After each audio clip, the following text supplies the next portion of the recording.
Coach Graff, you're a great coach. Can you describe yourself as a young middle school or high school baseball player? Yeah, well, I never had the size to use to my advantage, so I had to use, probably my smarts and my speed, and those were probably two of my biggest attributes that I brought to the team. I was a pitcher, a catcher, shortstop growing up. As I got older and guys kept getting taller and bigger and I didn't, I kind of, transitioned to more like a middle infielder, second baseman, reliever.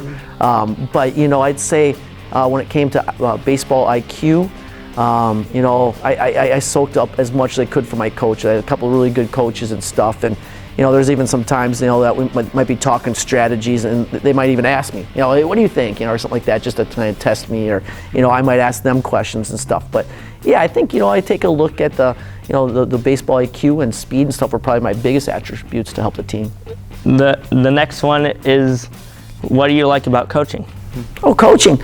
Well, it's kind of the same thing, just in a different arena. Yeah. It's still working with high school age kids, Yeah. but it's all around the ball field, and that's what I love about baseball. The weather starts kind of not the best, and it gets better as you go. It gets warmer. I always talk about the best sounds like sinking a putt or swishing a basketball shot, but hearing that sound of the ball hitting the bat, there's just something special to it. The green grass, the blue skies, getting out there and just enjoying the weather, spending time with the guys, doing what they love and stuff.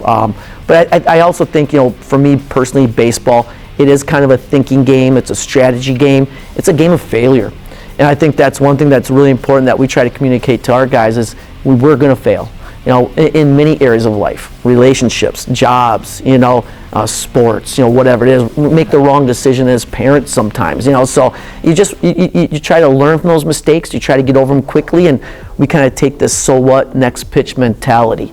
And I think that can kind of carry over. A lot of things we talk about in sports carries over into life as well. So we're trying to not just help guys be really good baseball players, but to be really good, friends, future dads, good, husbands, friends, all that stuff. I think all that stuff is really important to what we're trying to build here.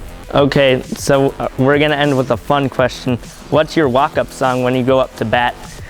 It's changed over the years. The last couple of years, when I did like IO, I don't do IO anymore. I kind of watch from the dugout, but I always pick Crazy Train.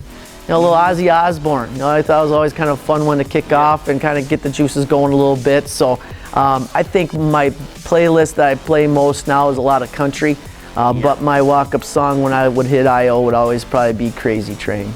That's a good song. So that's going to wrap it up. All right, well, thank you, Jackson. We're going to send it back to the studio.